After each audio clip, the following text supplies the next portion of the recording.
This story is from Reddit user Isolated 316. What happened with my coworker? I just got home from my shift at work, and after being an avid reader here, my first thought was to post what happened tonight. I have no idea who else I could speak about this to anyway. They'd think I was telling them a story, but I'm not. I'm sorry if I make any spelling mistakes. My fingers are shaking against the keyboard. When I arrived at work 8 hours ago, I was introduced to a new staff member named Pete. We shook hands and said hello, nothing out of the ordinary. Tonight, I was going to be on waiting tables as usual. Our regular staff were all there. Kevin, our chef Sarah, and Mason were working at the bar, and my boss Gerald was at the door. The new guy, Pete, was our new security. That did surprise me a bit. He was shorter than me and didn't look like much. But, hey, these days you don't know who trains in jiu-jitsu or any other form of self-defense. Gerald had let me know after a few incidents we had at work with drunk customers that he was looking into getting someone in. It was a normal night at work for the first few hours. We get our larger crowds usually start coming in after 10 p.m., and per normal, they did. By 10:30 p.m. the bar was packed out, and I think they must have been making a killing because Sarah and Mason were in good spirits, and Gerald was smiling in his spot at the door. I started smiling too because it was time for my cigarette break. I only take one 15-minute break in my shifts. I prefer to get paid through my break. Out the front, I noticed how busy the streets were. Cars coming back and forth. All sorts of people were out tonight, walking the strip. I set my cigarette ablaze with the timeless charm of a matchstick waltz, and boy, when I breathed that sucker in, I felt myself dancing on the spot. Yeah, it was time to quit these little shits. But the nicotine was gripped away from my lungs as a juxtaposition to my awareness being pulled to the noise at the front of our bar. I counted 4 guys eyeing up Pete. They did not look happy. I could hear yelling, but I wasn't sure what they were saying. I couldn't fight, but I walked towards the crowd. Pete was new to the crew. But hey, he was one of us, so maybe I could ease the situation. It became clear what was going on. The biggest guy said, "Fuck you, bro. Let us in. We've only had a few." His friend next to him spat out, "We'll go in anyway. What are you gonna do?" That's when things changed from just talk to physical. Pete took a step toward the group. Then they pounced on him. It was a roaring sea of fists and elbows. Pete disappeared beneath the bodies. I began to yell out for them to stop, but it continued. Gerald appeared from the front door of the bar with his baseball bat, calling for an end to the racket. One by one, the men stood up and backtracked. "Get Pete out the back and get some ice on him," Gerald ordered me. Pete sat down next to the freezer, and I grabbed the ice. "Pass it here, brother," he asked. Pete placed the ice over both of his eyes for a full minute. During that time, I tried to explain to him that I came straight over to the incident, but by the time I got there, Gerald was already there with the bat. "No problems, bro. You did what you could." "Sorry, man. I should have moved faster, but I didn't know what to do." That's when Pete pulled away the ice. Nothing. Not a mark. Not a scratch. I couldn't believe my eyes. I know the force of the punches that were being thrown down on him. Maybe he had been able to cover up the whole time, but I doubted it. Pete passed me the ice back and made his way back out to the front. How the hell was this guy still walking? The rest of the night was normal, except for the main thought in my mind twirling back and forth over what had happened to Pete and how he looked the same as when I met him that evening. The next few hours ticked by until everyone began to leave at close up. We didn't have too much to clean up, luckily, so we would be able to shoot home not long after. Sarah and Mason took off first after cleaning up the rest of the mess in the bar. Kevin, who I hadn't seen much of this shift, had already jumped on his bike and melted into the night. That's when Gerald took Pete and me out the front of the building. Pulling out 3 cigars, he thanked us both for sorting out the trouble that came to the bar tonight. Although, I don't know why he thanked me. We all stood there in silence.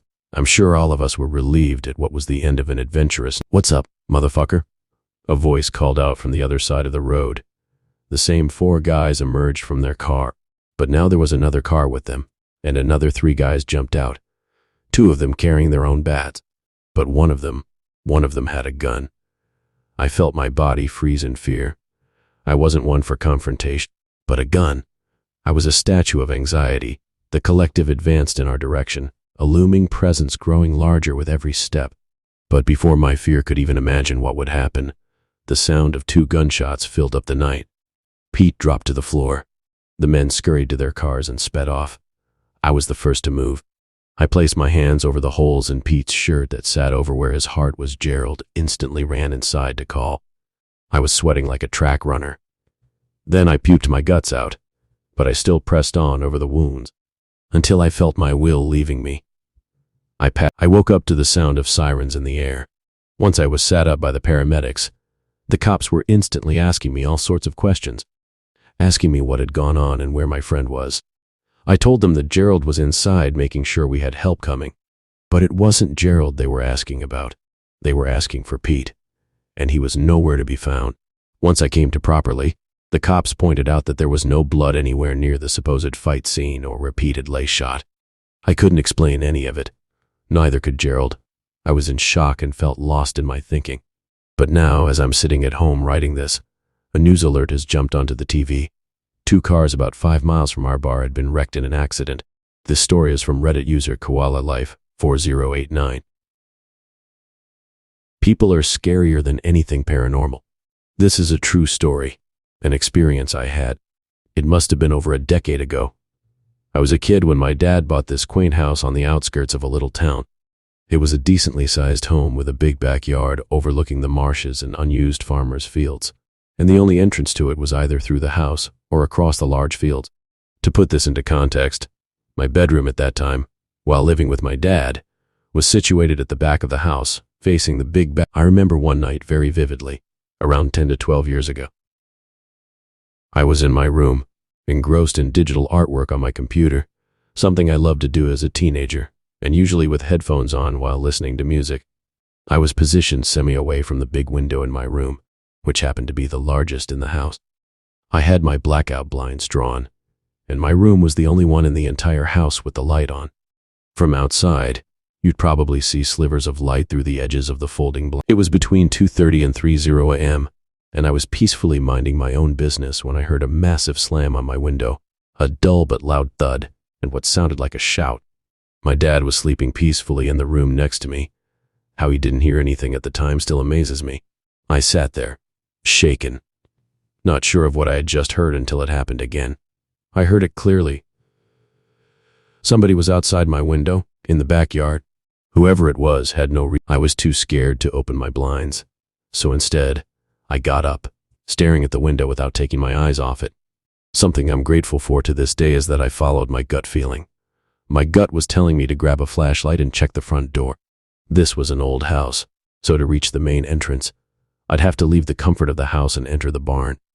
I shone my light through the glass in the door, which had frosted film for privacy, and there, barely lifting the flashlight 3 to 4 inches to the glass, I saw the coat of whoever was outside. The real shock. Absolute terror set in when I realized the door hadn't been locked this entire time. I managed to lock it and rush inside, grabbing a bread knife. Not practical, but when your adrenaline and fear are coursing through your brain, it's the last thing you think of. I tried to wake up my dad, who was out like a light, to see whoever was outside. We never found the man, and he never came back. Had I not locked that door? Prank or not, I dread to think what would have happened to me. This story is from Reddit user Tinfoil Tales. What's walking down the road? Someone suggested I share my weird encounter with this group. I know fiction is allowed, but I assure you that my encounter is not that. I kind of wish it was just so it would be easier to accept, but that isn't the case. My encounter happened in February of 2007. I used to work the third shift at a paper stock factory warehouse. The main day shift supervisor was on vacation, so our night shift boss decided she wanted to leave early, letting us sneak off about 2 hours earlier than our normal shift end time. This would have been between 4:35 a.m. I was following a coworker down this county road, as the warehouse was on the outskirts of my small rural town. I noticed he hit his brakes and proceeded to swerve off the road. I was probably 1,000 feet behind him, thinking to myself, what the heck is this dude doing? That's when I saw it. There was a tall, dark shape strolling down the middle of the road, hunched over and swaying side to side. I've likened it to how one of those tall windblower figures you see swaying at a car dealership or something like that moved. Very unnatural movements.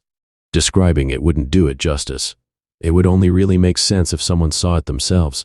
I feel like it looked like a tall person wrapped in a large dark blanket or cloak. I had to hit the brakes and swerve too, but I came to a full stop.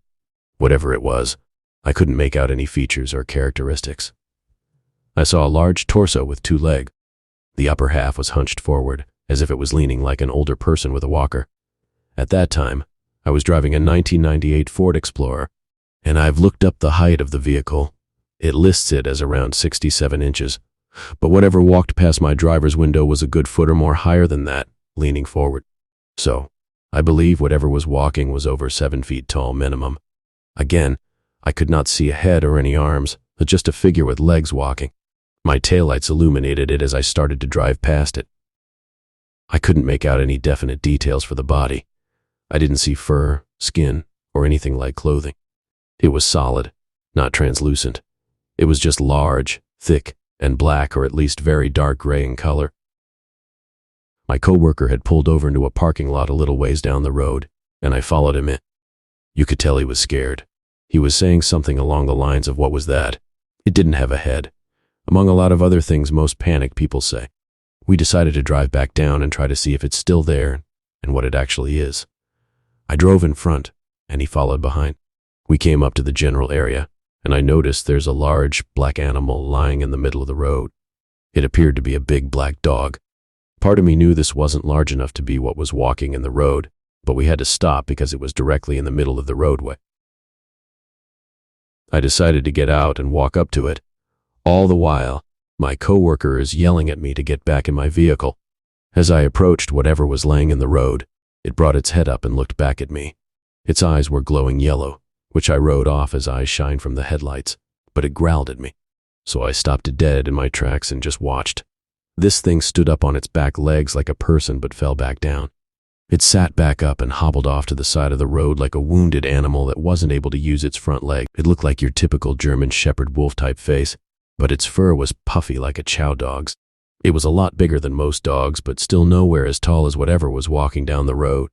I didn't see any blood or wounds, so I can't say if it was actually hurt or not. By this point, my coworker had gotten out of the car, and we discussed what the heck just happened. While talking, I noticed next to our feet was a mouse. It was just standing there with us, cleaning itself. I nudged it with my shoe, and it just kept cleaning its face, as if it wasn't afraid of us. The mouse was sitting upright on its hind legs, using its front paws to wipe itself. I never really considered it until recently that all 3 of these bizarre happenings were all on. We got back in our vehicles and drove off. The next time at work, I mentioned what happened, and our coworkers laughed at us.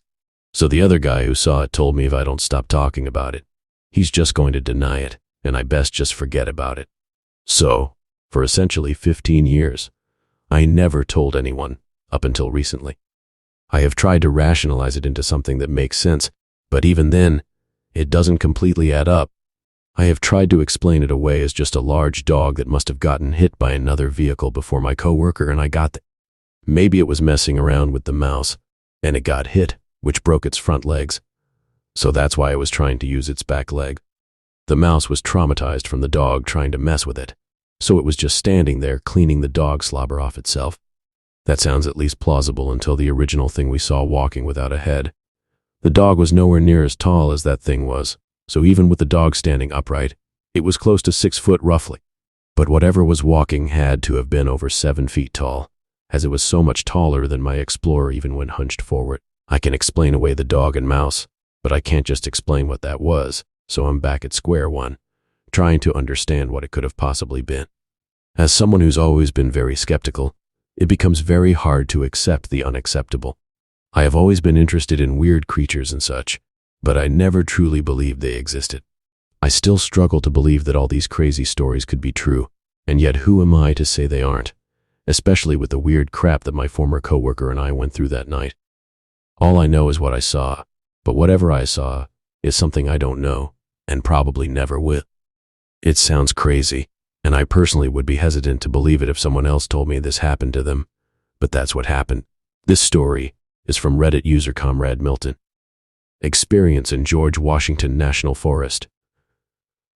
Still not. My partner and I are avid hikers. Last July, we went on a trip and decided to camp at this spot we love just west of Shenandoah.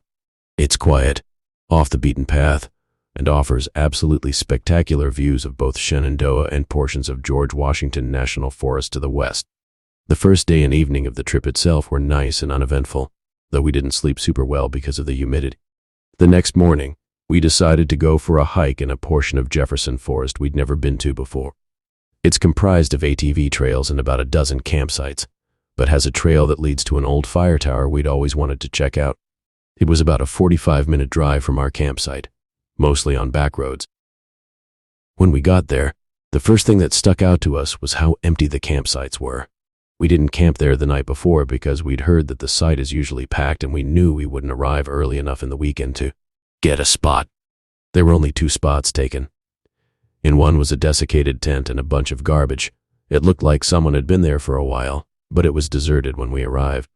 In the other, there was a young woman, I'm guessing in her late teens, setting up a small backpacking tent. There was a truck and one other smaller car in the parking area. We parked and started getting our gear together, and the woman approached us to ask if we knew where the trailhead was. I told her that we'd read that it branched off about 100 yards into one of the ATV tracks, but we weren't 100% sure which. Since I was getting such weird vibes from the place, I kind of hoped she'd stick around and go with us to find it. But she just thanked us and took off in the general direction of the trail. We set off and walked up and down a few of the ATV trails until we found the walking path. We saw 2 ATVs shoot by us at one point, but otherwise didn't encounter anyone else, including the woman from earlier. It took us about an hour to get to the top of the mountain where the fire tower was. It's an old metal structure, and you have to climb a narrow set of stairs to get to the top of it. We got up, looked around, took some pictures, and started heading down. Honestly, the view was kind of a letdown.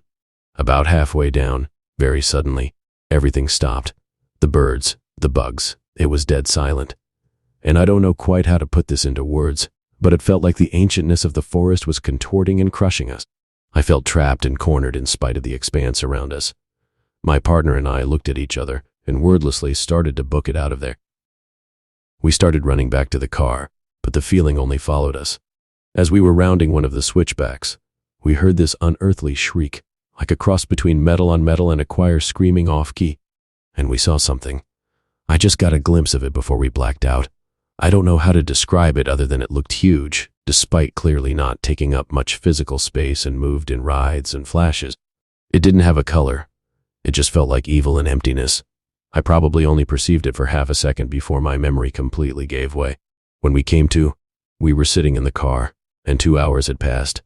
Double the length of time it took us to get up there. I don't know if we lost consciousness or just somehow blocked those hours out. I learned later the exact same thing had happened to my partner. Both of the cars were next to us in the parking lot, and there were still just the 2 tents at the campsite. The woman wasn't in hers, and it looked exactly the same as she'd left it. I think about her all the time and have spent a ton of time trying to figure out if someone went missing around the time of our trip. It took a few months for my partner and me to talk about that day. Some of the stories I have seen posted on this sub have made me feel so much less alone. We still love to hike, but honestly haven't been able to in Appalachian forest since this happened. I'm curious if others have had similar experiences. This story is from Reddit user Laughing Goblin 9. Something walked around the tent all night. Growing up, I had a childhood friend that lived relatively close by, and we were like 2 peas in a pod. We both were adventurous, believed in the paranormal, enjoyed astronomy, and generally just being outside. She was born in Alaska, and her dad had lived there for quite a while, so they were always into camping, hiking, fishing, skiing, you name it. It was with my friend's family. This happened during the mid to late 90s, and we were maybe around 10-12 years old.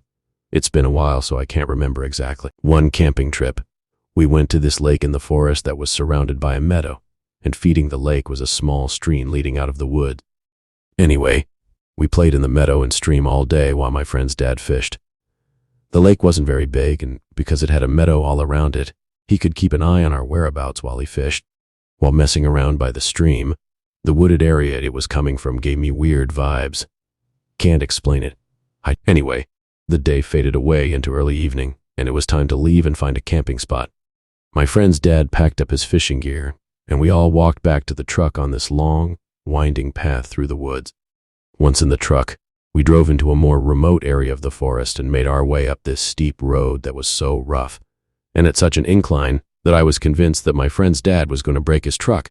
He had a 4, maybe 6-cylinder Toyota pickup that was about as basic as a truck could get. In fact, I'm not even sure if the truck had 4-wheel drive, but being an Alaskan outdoorsman with years of experience, I trusted him. We finally made it up to the top, which was flat and relatively open with a big area of forest in the opposite direction from the road we drove up. We pitched our tents, got everything set up, and my friend and I decided to go explore the area. We were maybe 50 yards from the tent when we heard a big crack as a tree branch snapped in the woods behind us. We got quiet and looked in that direction, but did not see anything. Thinking it was just a deer, we brushed it off. As we were walking, we heard it again and whispered to one another about what it could be, but kept going. It stopped briefly, and when we were about 200 yards from our camp, we sat on a boulder looking down the steep, wooded hill overlooking the dirt road from where we had come from. Suddenly, we heard another cracking branch from behind. Whatever it was seemed to be following us. Our imaginations going wild.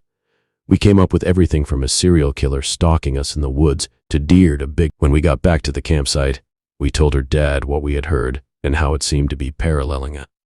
He kind of played it off as a black bear and secured all the food. Later on, my friend confided in me that her dad had gotten out his pistol and would be sleeping with it that night. My friend and I were sharing one tent, and he was in his own tent not far from us, so we figured everything would be okay. I awoke sometime in the middle of the night to hearing something or someone walking outside. As I lay still listening, I could hear it quietly circling the tent. It sounded like it was walking on 2 legs because it had a distinct rhythm in how it walked. Whatever it was, sounded big as I could hear its weight, if that makes sense, as it put each foot down and walked. I could even hear relatively quiet but deep, heavy breathing at times. As I lay there listening, I could hear it wandering to the other parts of the campsite and then back to our tent, almost as if it was walking in a big, repetitive loop. This went on for who knows how long. It felt like an eternity. Terrified and unable to wake my friend, I lay there and listened until I eventually... The next morning, I told my friend and her dad about it, but I don't know if they believed me or not. Interestingly, absolutely nothing in the camp was disturbed in any way. The ground was not very soft and in some places was covered in grass, so there were no footprints either. This is something that I have never been able to explain, and to this day lingers in the back of my mind when camping. I always wonder what it was that walked around our tent all night. This story is from a Reddit user. A strange night in the Allegheny National Forest. About 3 months ago, I posted my experience backpacking in the Allegheny National Forest and hearing drumming, which I am chalking up to actual people banging on drums now. This weekend, we returned to the same trail system, Inister Creek. We set up camp at a different site, about 3 miles north of where we stayed the last time. The evening was uneventful, and we went to bed in individual tents around 9:30. About 2:30 a.m., we were woken up by a huge boom. It wasn't a gunshot. It sounded more like a black powder cannon going off. Echoed throughout the valley. We came out of our tents and discussed what we all heard. A little on edge since it was so close to us, but eventually tried going back to sleep. The boom really has nothing to do with what happened later, but it was just a weird night.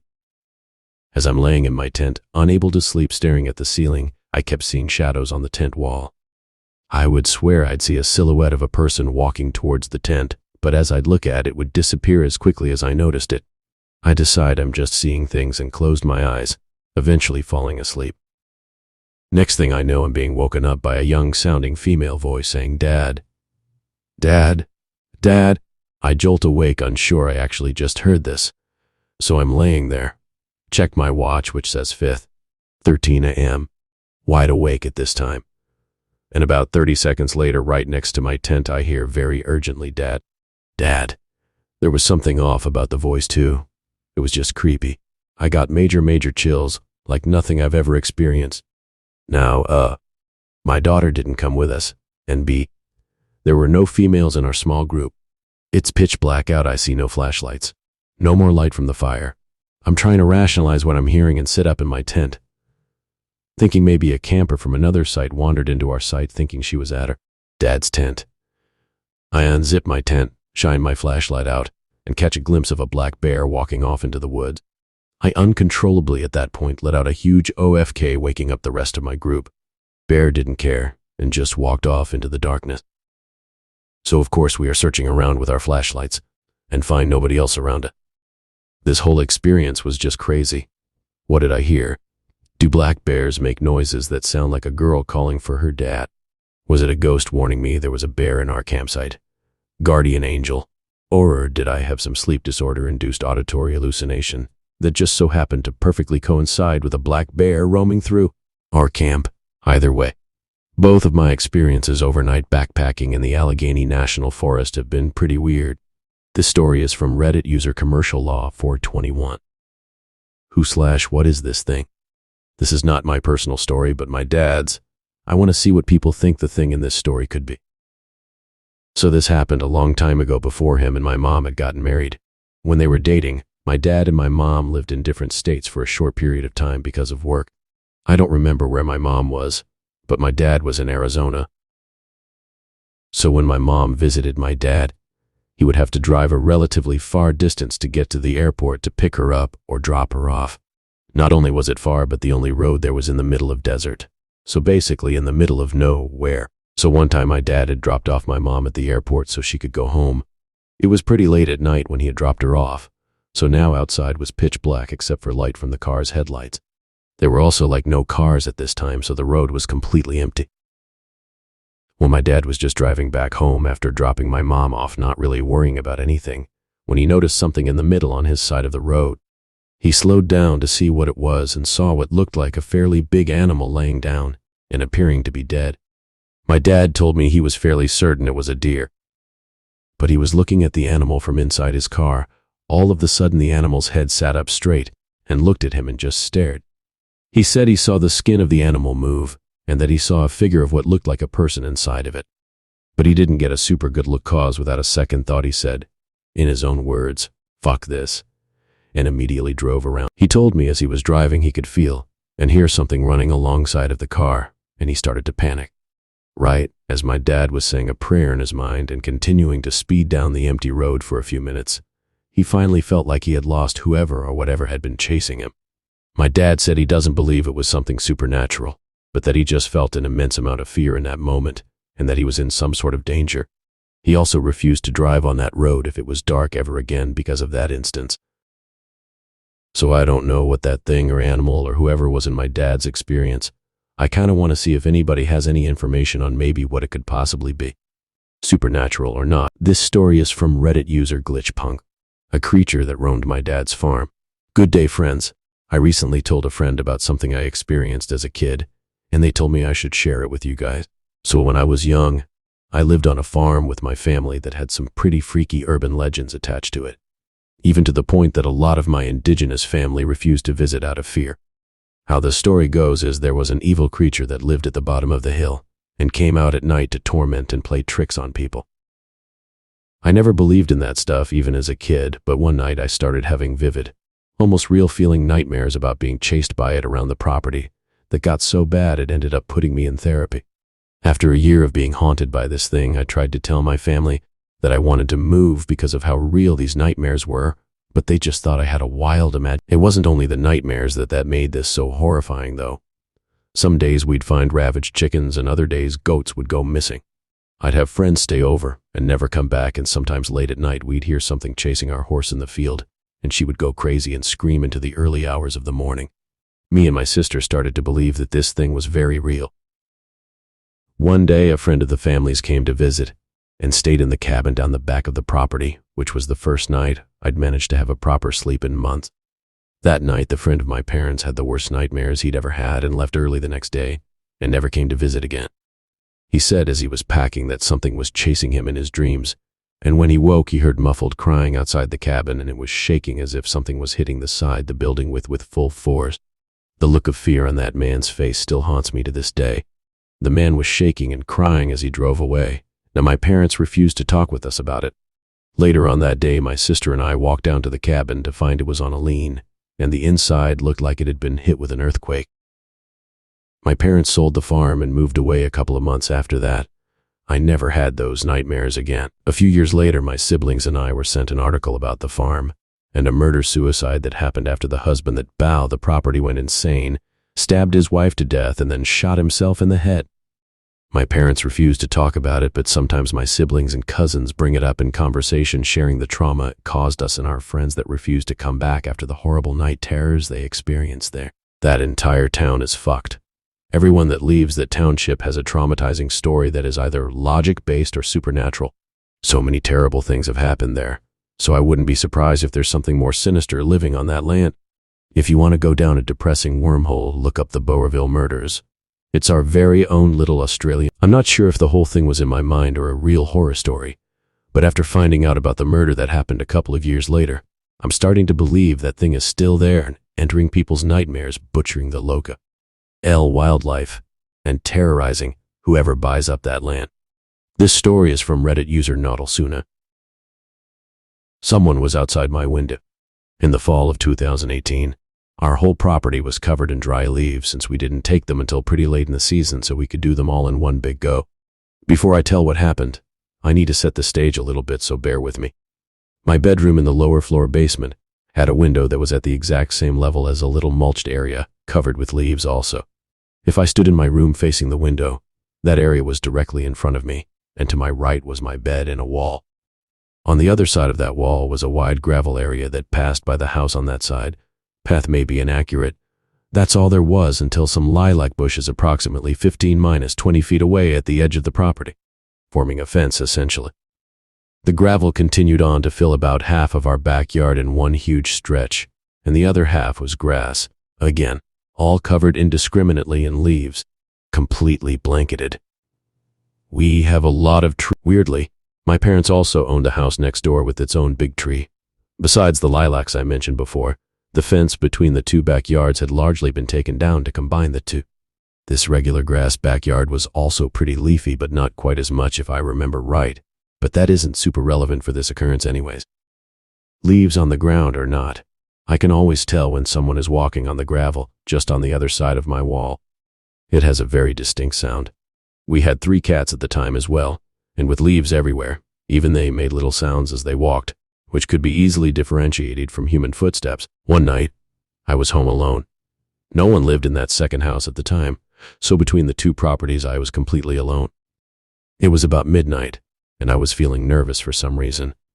I laid down to go to sleep and was texting my friend about random stuff, sending memes, etc.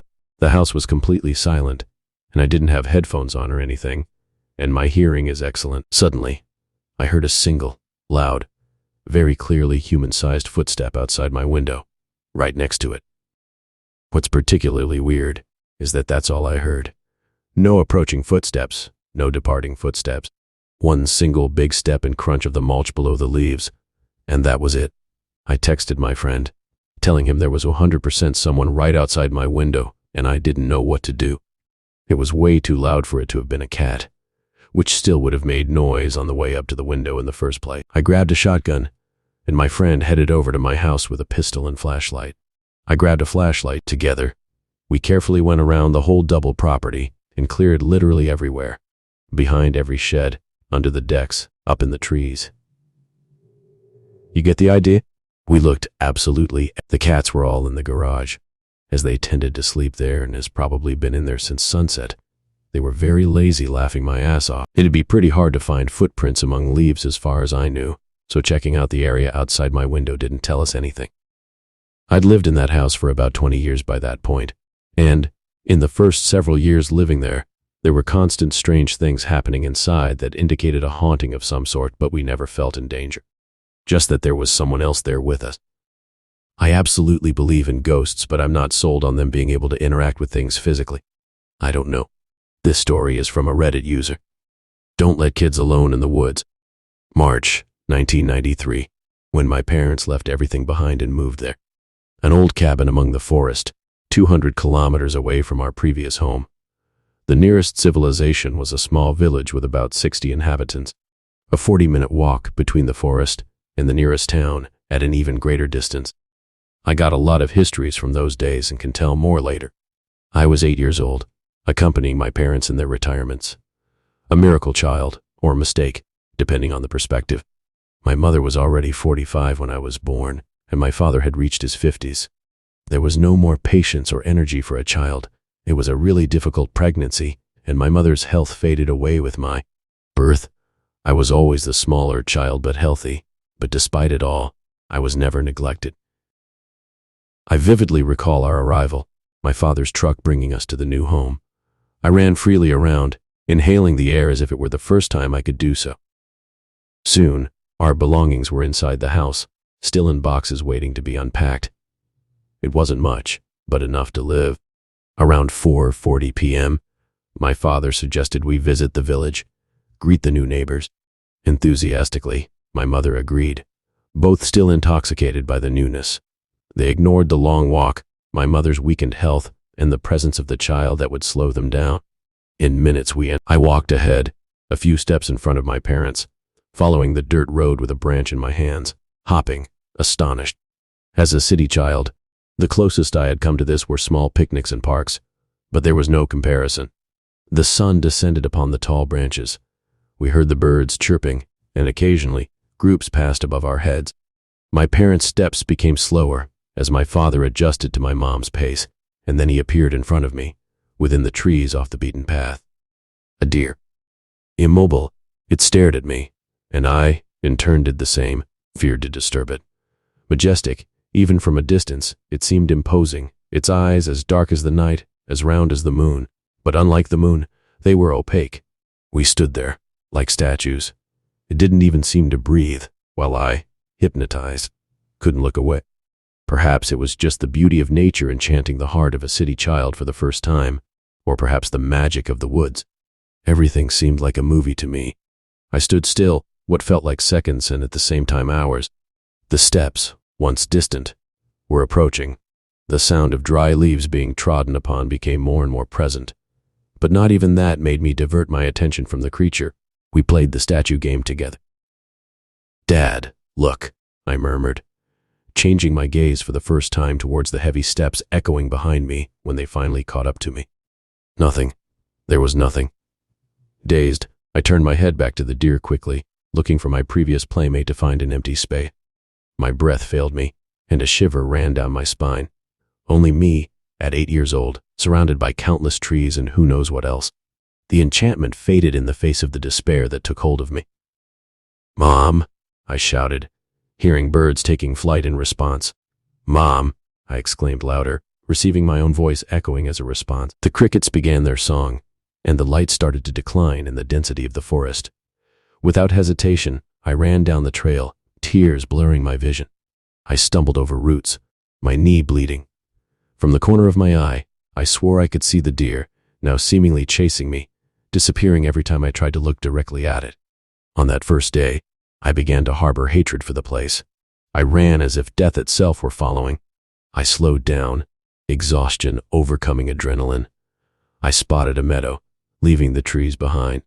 I was almost giving up, but something screamed inside me not to stop running.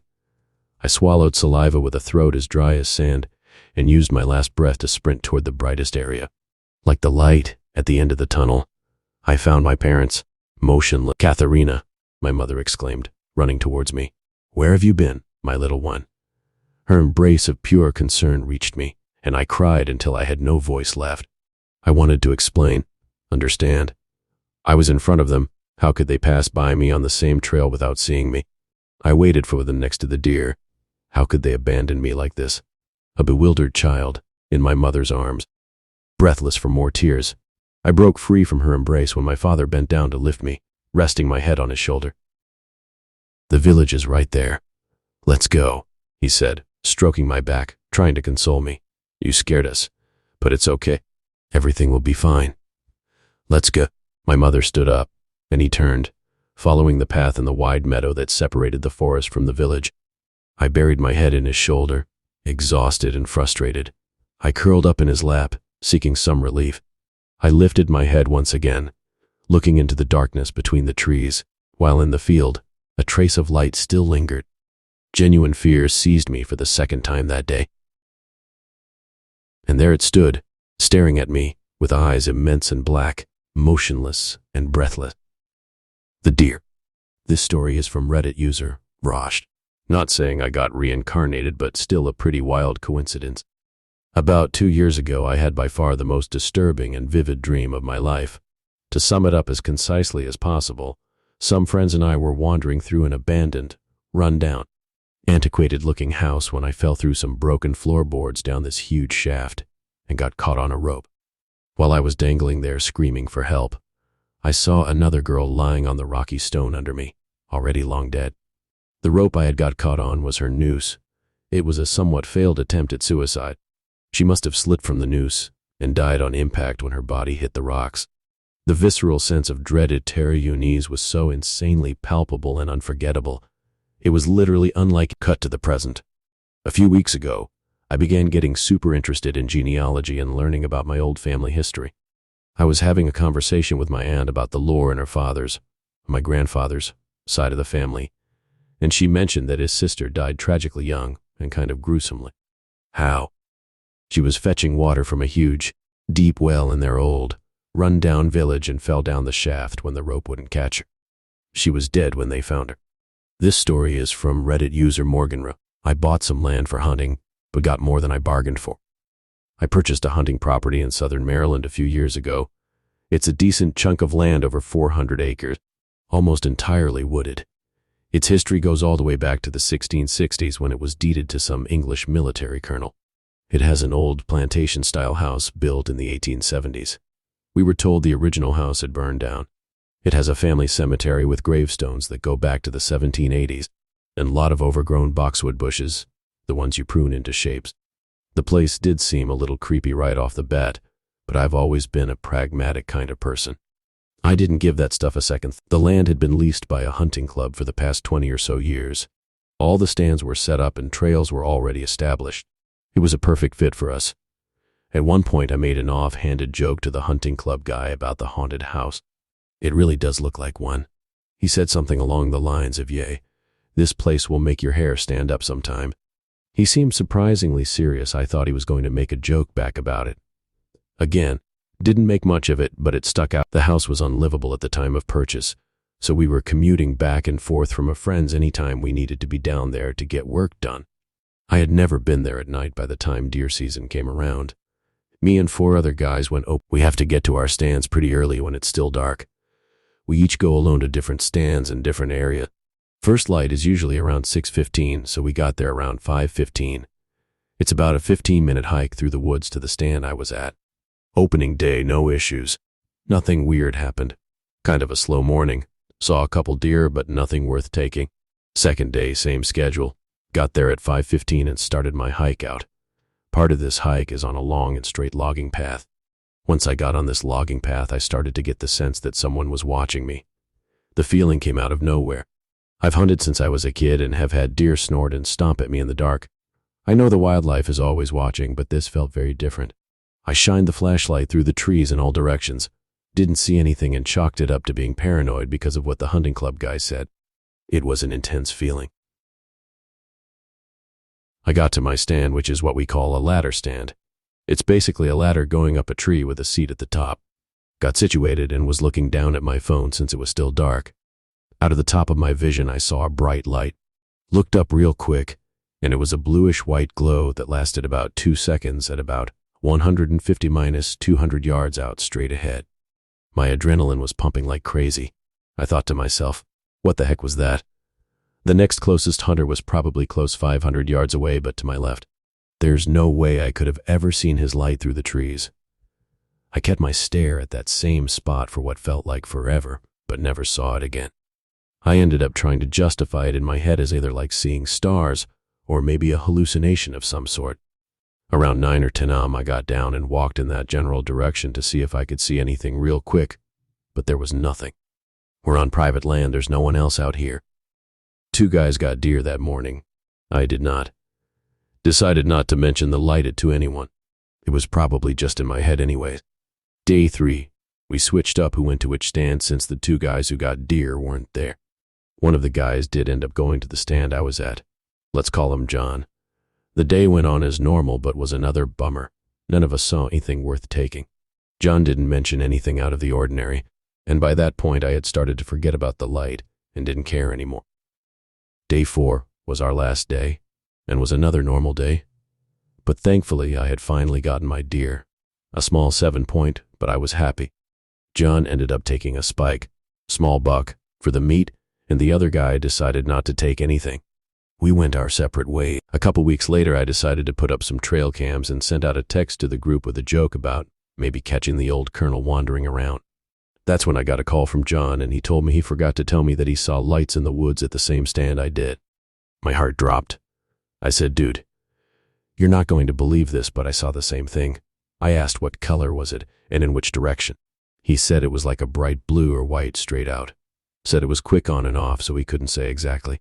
I thought for sure at that point the place was haunted, but had to go out there. I immediately drove down and scoured the area in front of that stand. After about 15 minutes walking around in the vicinity of where I thought that light was, I found an old ladder stand. Looked like it had been there for a long time, maybe 5 to 10 years. Still could be used, but it wouldn't be safe. We had a poacher on the property. I called the game warden, but she said unless I caught the guy, there was nothing they could do. Just told me to take the old stand down, which I did. I set cameras up in that area and never saw anybody. I wish I had told John about the light. I still feel like an ass. It was an incredibly dangerous situation for both of us. Thankfully, nothing bad happened. It's been about 3 years since then, and haven't had any issues. I've done a lot of walking looking for old stands, and I actually have found a couple more I took down. I tell everyone now who hunts here to tell me if they see anything out of the ordinary.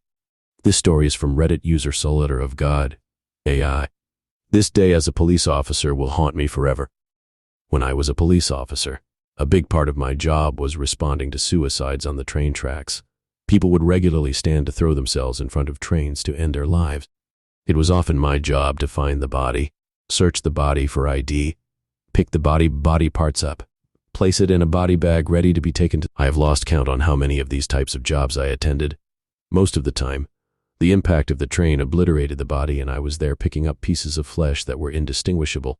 No matter how gruesome each one was, they have all kind of blended into one memory in my mind, maybe a coping mechanism, except for one. I was working the night shift and got a call on my radio about 3 a.m. to a person struck by a train. My team and I were all sitting in the office at the time. As soon as the call came in, we all jumped up and rushed into the police van. We drove on the dark, quiet roads of London to the train station. None of us said a word to each other the whole way there. It was silent. We were all too busy thinking about what we were potentially walking into, what we were going to see. Once we arrived at the station, I saw the fire brigade there, as well as the London Ambulance Service. Not many people realize it's U.S. police officers that have to pick up these dead bodies. It's us. Unfortunately, once the power on the train tracks was off, I walked onto the tracks ahead of my team with my torch to look for the body. I remember it being freezing cold and silent. The only noise was my feet hitting the rubble on the train tracks. After a long walk in the pitch black, I saw the body. I approached the body to get a closer look. What I saw has stayed with me ever since, and I don't think the memory will ever leave me. The man's eyes were staring right into my soul. His body was not smashed to pieces like all the jobs I had been to before. Instead, this man had placed his head perfectly on the rail tracks, so that the train decapitated his head from the rest. At this point, I waved the rest of my team over. We all kitted up with the correct equipment to do the body recovery. We were all there in the pitch black in our white bodysuits picking up his remains. I was the one who had to pick his head up from his hair and place it with the rest of the body in the body bag. He was still staring into my eyes as I was doing so. Once the body was in the body bag, 4 of us carried the bag on the tracks to get the body out of the station. While we were carrying the body bag, our arms started to get really tired. So I suggested to the team that we all swap sides to give one of our arms a break. As we gently placed the body bag down, laughter came from the bag, a really high-pitched, slow laugh, the kind of laugh that was laughing right at me. Chills went down my spine. I was so frightened that not only was I speechless, I could not process a thought. I was completely frozen. We all stopped and looked at each other. I just picked up this man's decapitated head. How could he be alive? How could he be laughing at us? I could see the fear on my colleagues' faces. Time seemed to freeze in this moment, and no one knew what to do. Eventually, we opened up the body bag. Whichever officer searched the body didn't see the man's phone that was in his inside jacket pocket. The man received a call from an unknown number, and his ringtone was his laughter, which we found out from the family later on. The laughter still stays with me till this day. And as a believer of the supernatural, I can't help but think, Who made that call? This story is from Reddit user Keep It Cool 618. Sleep paralysis creature. When I was about 10 or 11, I found myself waking up in the middle of the night not being able to move. It genuinely frightened me, because I have never heard of sleep paralysis, and I had no idea why I couldn't move. I kept looking around my room. It was dark, only light up by the smallest bit of moonlight, and the light on my computer's power button, which added a greenish light to the room. As I looked around, I had the feeling I was being watched, but my heart sank when I noticed a hand slowly reaching up from the foot of my bed. The best way to describe this hand was it was dark, skinny, and had fingers that were about a foot long each. Just to give a better description, my bed was a loft, meaning it was basically a bunk bed that didn't have the bottom half. The only thing under my bed was my computer desk, so I would have to climb to get into my actual bed. I noticed my bed started shaking as the creature with the large, skinny hand slowly ascended. I couldn't move, or even scream for my dad, so the only thing I could do was close my eyes. When I opened them, the creature was gone. However, seconds later I saw my bed start to shake, and once again, that hand slowly rises up from the foot of my bed. I did the same thing, closing my eyes, only to open them and see that the figure was gone once again. But a few seconds later, as you probably guessed, the same thing happened again. At this point, I felt a bit more in control, knowing that if the creature gets too close, I could simply close my eyes again. With this in mind, I guess I felt like I wanted to see how far he would come. So I kept my eyes open. This time, the creature slowly makes its way onto my bed and finally gets far enough to reveal his face. And his face was just disturbing. It was pale and cartoonish, but would move as if it were running at like 20 FPS. It was not a face I could describe or even comprehend, and it did not match the dark, misty body it had. I was so terrified, and the fact that I couldn't move made it all the more traumatizing for me as a kid. I felt I was trapped, and there was nothing I could do. Well, except for one thing. So once again I closed my eyes and kept them shut for at least 15 seconds longer than usual. And at this point, I felt like the creature would have been long gone, so I felt safe to open my eyes. But when I did, I felt like my world came to an end as my heart sank to the bottom of my stomach. The creature was like 2 inches from my face. If I could scream, that would have been an appropriate action at the time, but I still couldn't move. I closed my eyes again, and when I opened them, he was gone, and I could move again. I felt a bit relieved that I could move, and I wanted to run to my parents' room across the hall. But I was still paralyzed, this time paralyzed with fear. I lay in my bed shaking, wondering what. This story is from Reddit user Mando115. My Skinwalker story. To preface this, I am somewhere in the middle of a skeptic and a believer in the paranormal, so take my story how you will. I'm just recounting what I saw. I apologize for the wall of text. My dad is from a small village in southern Mexico in the rainforest, a very third world country type of place. No internet, no hot water. People still speak Mayan. When I was 18, we visited for the first time when he got his papers fixed, and it was a beautiful experience. The second day we were there was a Sunday, so everyone in the village goes to church. We go start meeting people, and a very old couple, I don't know what age they were, but they looked 80, come up to us and start talking to us in Mayan. We don't know it, so our family is translating for us. And long story short, turns out they are witches. And they live up in the mountains, and every Sunday they come down to church walking, and it takes them 6 hours to get there and another 6 to get back. I brush this off, we go home. A few hours later, they show up at our grandma's house. My aunt tells my dad you have to offer them something and they'll go away and leave you alone. He gets 2 bags and fills it with food and drinks. They go on their way, but before they do, the lady walks up to my mom and tells her something in Mayan with a big smile on her face. They leave, and my mom asked my aunt what she said. My aunt said the lady had told my mom, I want to take you home with me and eat you. At this point, the whole situation is weird, and we're not really sure what to think about this whole witch thing, but it's over, or so I thought it was. At around 5:30 p.m., I was bored and decided to go for a little walk to the river 15 minutes away. When I'm almost there, I noticed it started to get dark and rain clouds started to form. I was already almost there, so I decided to keep going. As soon as I get there, it starts to rain like crazy and there's thunderstorms. The sky is now completely dark, and there's no street lights out there of any sort, so it's pitch black. I started walking back disappointed because I wanted to chill there. 5 minutes into my walk back in the raining and darkness, I seen a silhouette about 40 feet away. It was something on all fours, so I thought it was my family's dog. He would follow us whenever we walked anywhere. This would have been a pretty big dog in this case, which he was. I wasn't alarmed.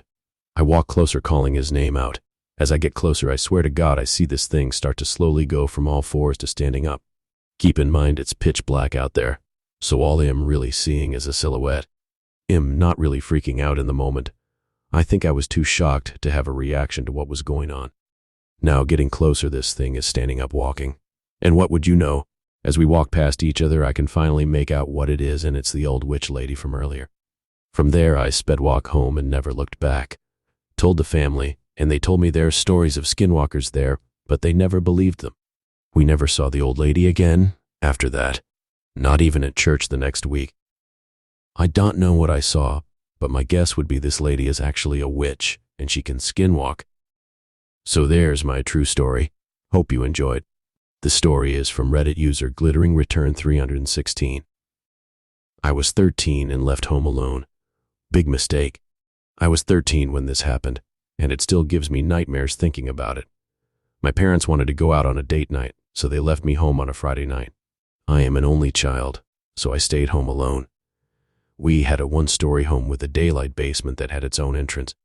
We live on a dead-end street that is pretty quiet in the evening, so not many cars come and go.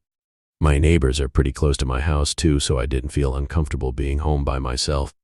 So, my parents left around 6 p.m. for their dinner reservation, and I had a nice hot pizza delivered and was ready to watch some scary movies all by myself. I was excited.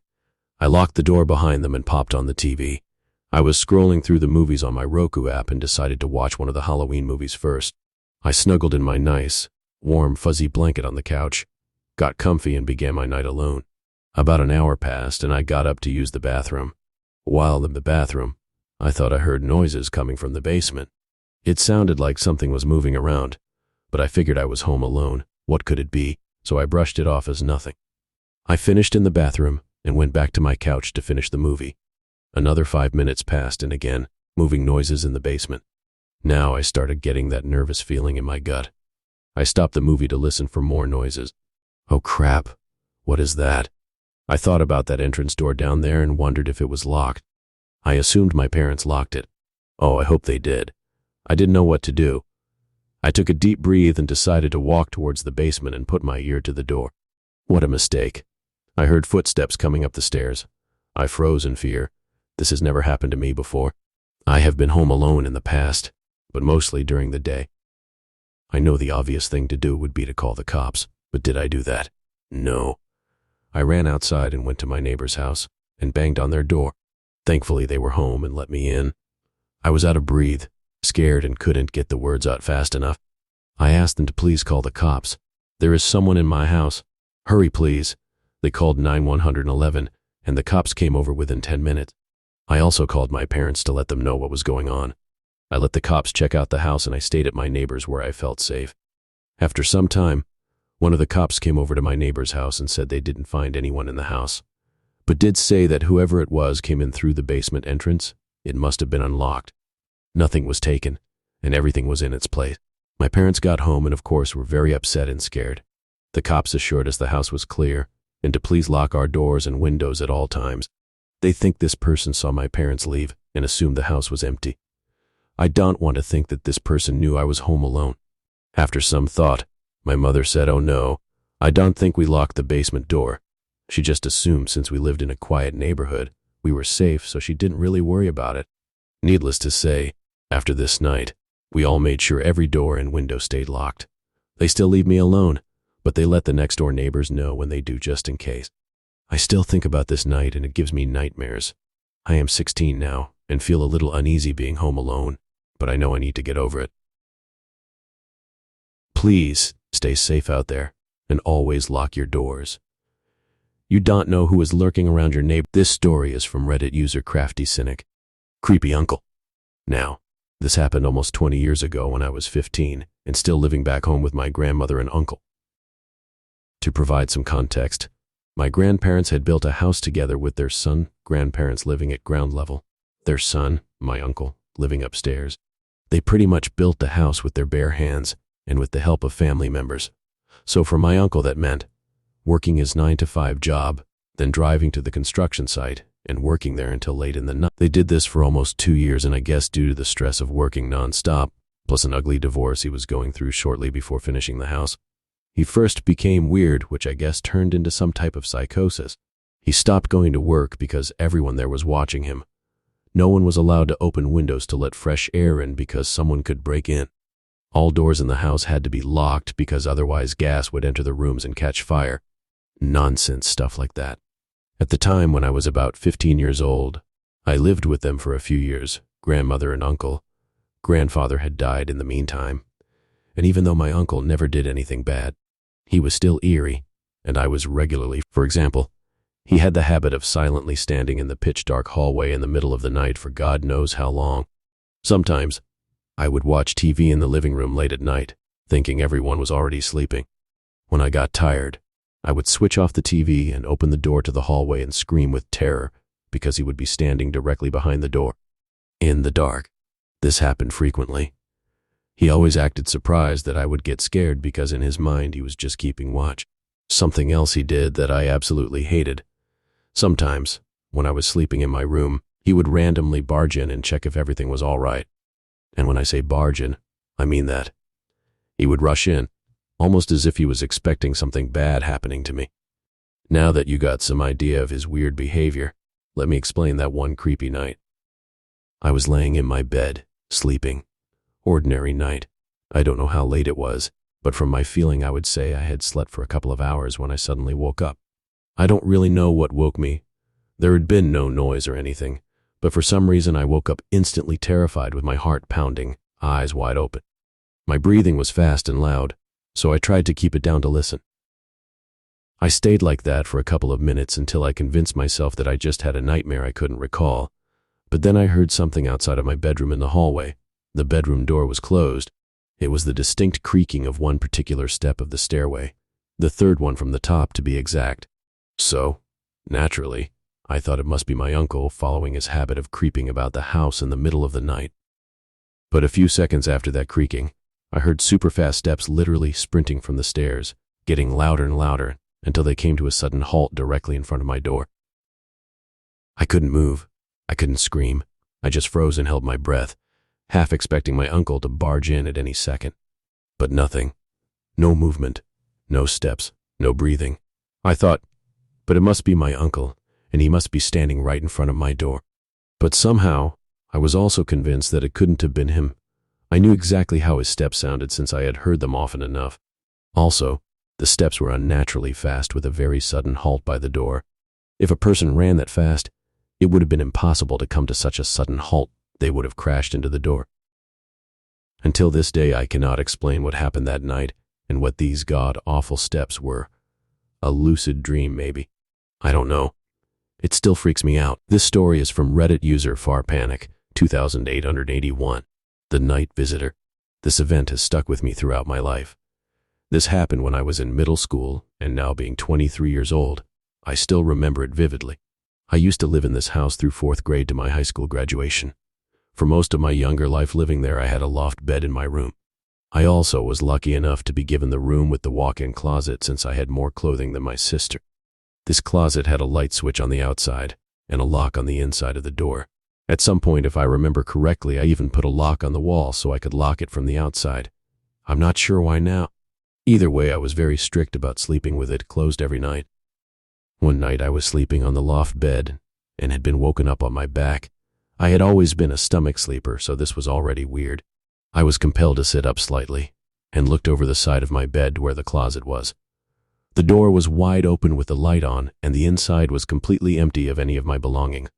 The only sign there was ever clothing in there was a few pieces of clothing left on the ground in a path away from the closet. Like when you do laundry and try to carry all your clothes, but a piece. While staring at my open closet, a dark shadow developed on the carpeted floor below the threshold of the closet. From that shadow, a dark mass grew from the ground at a steady but slow pace. As it rose, it developed more features, grooves and empty eye sockets, teeth and a resemblance of a face. It rose until it stood just below the top of my closet door's height ended. It was a dark hooded figure with no body shape, Its robe simply connected with the ground and melted back into its shadow. Under the hood was a protruding bleach-white deer skull with sharp teeth poking out in perfect symmetry. I stared at it blankly, feeling almost in a trace unable to react or accurately process what was happening. After a few seconds of it existing in my space, it lifted its stare to face mine from on top of my loft bed. We held what eye contact we could with its empty black voids in place of eyes. Against my will, I slowly tilted my head down and nodded slowly to this figure. A second after my acknowledgement, it returned the nod and began to descend back into the shadow it had risen from. I watched as it slowly disappeared from existence until eventually the shadow didn't even exist anymore. Only then did I feel whatever force compelled me to sit up and move in the first place let go, and I fell backwards onto my back and instantly was asleep again. I woke up the next morning to find my room completely normal, closet closed, light off, and full of my usual possessions. Yet I remembered that night's events and the feeling of it vividly. I still can now. Since that night, I've never experienced that same scenario or anything similar to it. Now I'll admit some things about myself. I have never slept-walked in my life, not in my childhood and not in my adulthood. The most that happens is I talk and laugh in my sleep. I dream almost every night, and those dreams can be very vivid. I often wake up from them and have to take a second to realize I'm back in reality. However, I always know the difference between sleeping and being awake, and that night, I swear I was awake. I felt myself move. I was sitting up and fell back on my bed. My eyes were open. I was being pulled by something and could feel it move me and release me. I try not. This story is from Reddit user Correct Economy, 3437. Did my friend see my dead grandmother? Or was she joking? Hello. This is my first post on here, so please bear with me. For context, my grandma passed away in July 2016. I was 10 or 11 and in 5th grade during this, and I was very close to her before she got sick. I already had a phone at this time, for safety reasons, and my mom always made sure for me to call her once I got home safely. At my grandma and grandpa's house, there were also 3 other people living there, my 2 aunts and my cousin. At this time, my cousin had graduated already, but wasn't in college yet, and her mom was always working. My other aunt wasn't working at that time either, so for most of the week, my aunt, cousin, and grandpa were home. Another important piece of information was my mom would always answer her phone, and if she didn't, she would call back in less than 5 minutes. It wasn't the first day of school. I think they didn't have a bus on the first few days of school or something like that. I just remember no one rode the bus for the first week or so. Also, Amaya was a caring older sister to Holly, and she treated me like her sister too. So it's very hard to believe this was a prank. Now on to the actual story. I was in 5th grade. I had to be 10 or 11 years old, and my grandma had passed away in July 2016. We started school in August, so it was only a month after she had passed.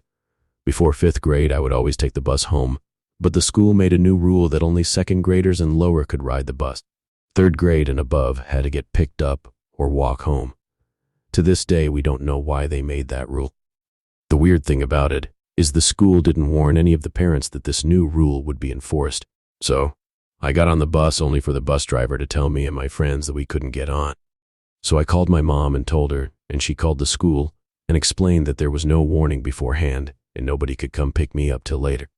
So the school made an exception, and they let us. I rode home with my 2 friends, and once we got off, we talked for a few minutes. One of my friends was named Holly, and she had an older sister, Amaya, in middle school that I was also friends with. My friend Jay was there too, but she got picked up as soon as we got off the bus, so I stayed with Holly and Amaya. After a few minutes, I headed home. It was hot that day. I live in Southern California, and it was during August. My grandpa already would have the door unlocked for me a few minutes before the bus arrived so I can just come in. But that day it wasn't unlocked. So I knocked and I waited about 2 minutes before calling him to open the door. I must have called him 4 times. Now I rule out that he was sleeping because there's been several times recently where I call him while he's sleeping and he wakes up to answer his phone. I remembered that he would always leave the gate on the side, unlocked, always, and through the backyard there a key for the back door. I tried opening it, but it was no use. It was locked. I remember thinking to myself how weird that was, but I didn't care. I remember feeling tired and hot. Then I called my mom and she didn't answer. Then I called my sister and she didn't answer. Then I called my aunt, my other aunt, my uncle, my cousin, and a family friend. None of them answered. I started to panic a little, but then I remembered one of the windows in the front was broken, and you could easily slide it open. So I slid it open and was going to hop inside, but unfortunately I wasn't very athletic or small at that time, so I couldn't boost myself up. Even if I wanted to, I don't think I would be able to fit. So I went to my friend's house and asked Amaya and Holly to come over. I told them I couldn't get in and if they have a bobby pin so I can try opening it. I was young and saw people opening locks with bobby pins all the time in movies, so I thought I could do it. Duh. Then we all gave it a shot, and unsurprisingly, it didn't work. I then asked Amaya if she could climb through the window and unlock the door for me, and she agreed. Me and Holly helped her up before she went in there. It took about 30 seconds to a minute before she looked pale and kind of surprised. I remember asking her what was wrong, and she said she saw a lady in the hallway. I remember telling her it was probably my aunt, but she said no, it was an older lady. I don't know why, but my first instinct was to ask her what the lady looked like. I started describing my grandma. Glasses, black curly hair, short and so on, and she said yes. Then I asked her if she saw her face, and she said no. I couldn't believe what she told me, and I just thanked her and went inside. I remember being scared, but not of what just happened. My thought was more of thinking there was a ghost in the home, child mind being scared of everything. But when I went through the hallway, I felt weirdly at peace, which was something so rare because I've always hated the hallway. Even to this day, whenever I'm at my grandpa's, I always have to turn the lights on. This story is from Reddit user Snazzy Cowberry. Haunted childhood home. For context, I'm 19 now. This happened between the ages of 6 to 10. I am an 80% believer in the paranormal when it comes to other people's stories, but 100% believer when it comes to my own. I have a few stories, but this is one I have no other explanation to. I was probably 6 to 8 in this story, just judging on my bedroom. The layout is important, so please bear with me. As you walk into the hallway, it's the first room on the left.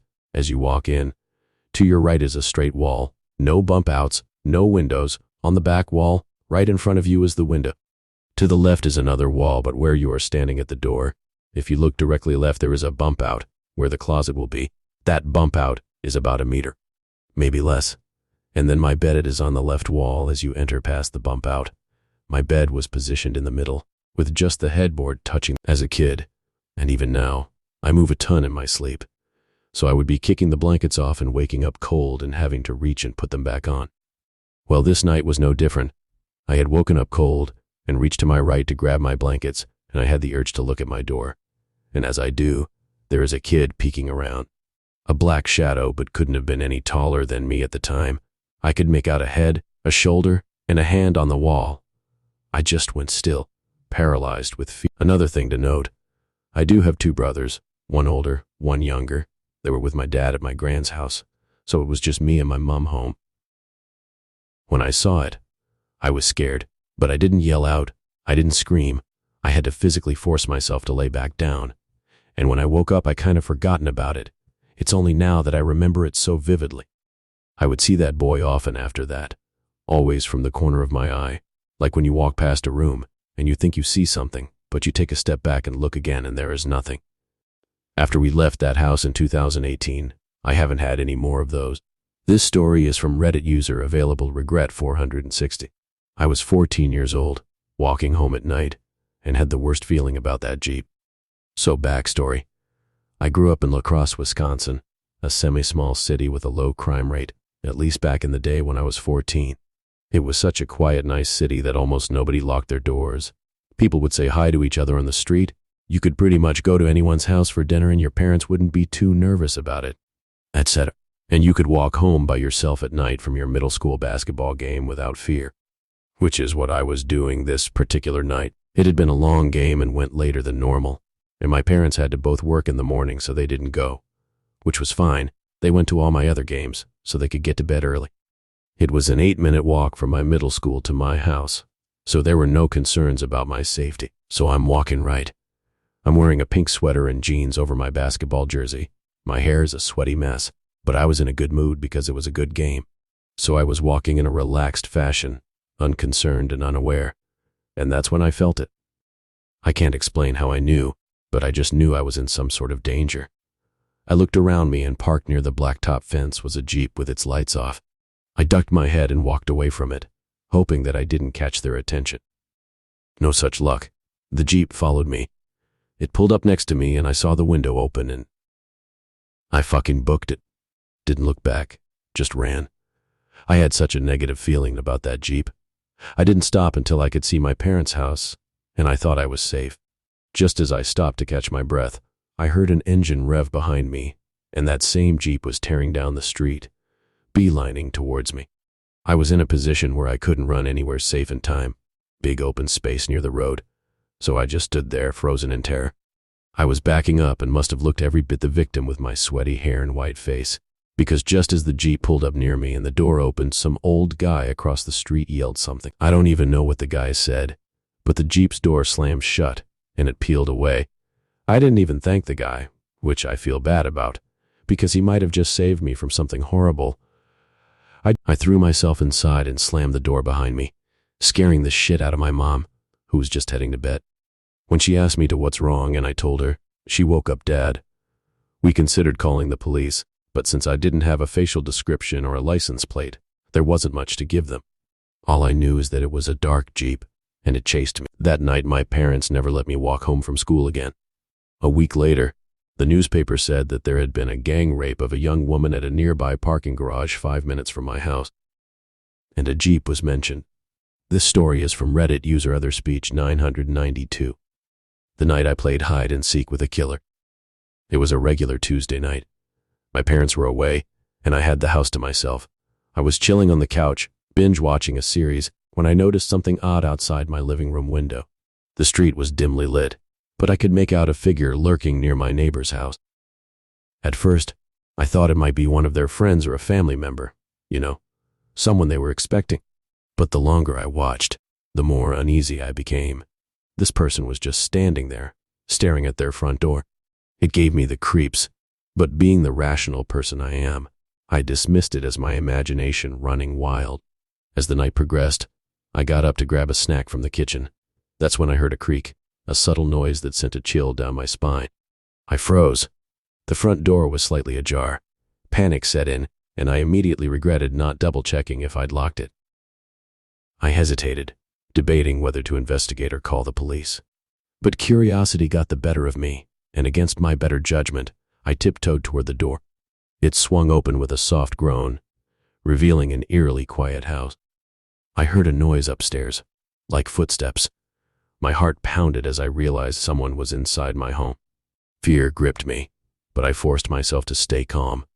I retreated to a closet, my breath caught in my throat, praying they wouldn't find me. From my hiding spot, I could hear the intruder moving through the rooms, searching for something.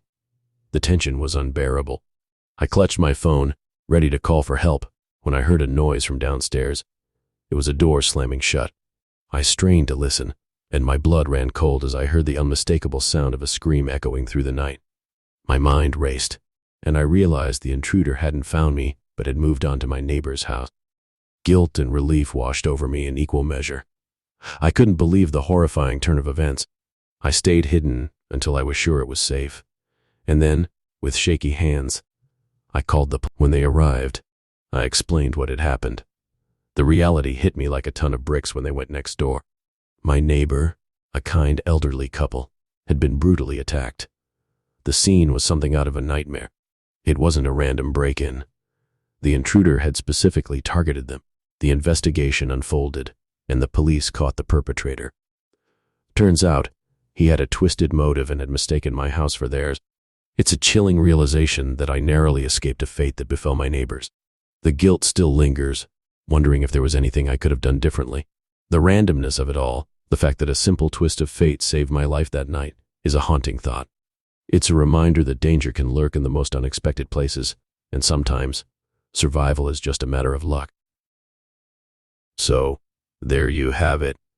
The night I narrowly avoided a killer but couldn't prevent the tragedy that unfolded next door. Life can be stranger and scarier than any horror movie. Stay safe. This is from Reddit user Koala Life 4089. The Red Note.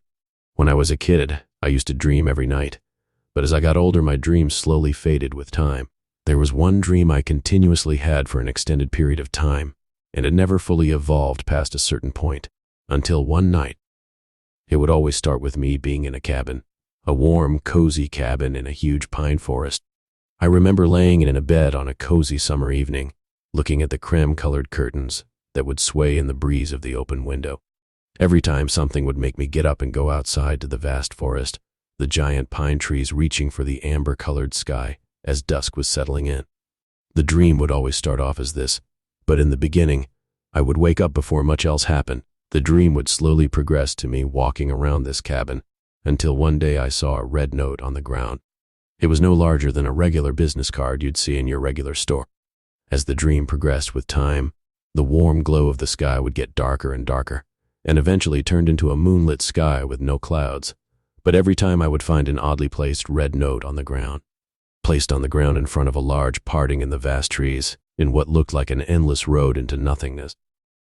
Slowly the dreams would feel closer to nightmares, as every time I would find this note, I would begin to hear faint screams in the distance, what almost sounded like foxes yowling, but to me it always sounded more. The last time I remember this dream, it started from the very beginning, the sway of the curtains in the breeze, but it was now pitch black outside, no more comfort from the warm amber glow of the sky like previously. Something in me still stepped outside of the cabin, and there it was, the red note. Like all the other times, there was never anything on the small slip of paper. It was a deep crimson red. Something was different this time. As I picked up the slip of paper, my whole body froze. I would hear what sounded like a woman wailing in the distance, blood-curdling screams of someone or something down that parting in the tree. This time, I couldn't see what was up ahead. The moonlit sky was overcast. It was darker than ever before. The last thing I remember is the croaking of a woman as if her neck had been snapped. The blood gurgling in her throat was now directly in front of me. I couldn't see her. I was jolted awake from the dream when a hand came out of the darkness.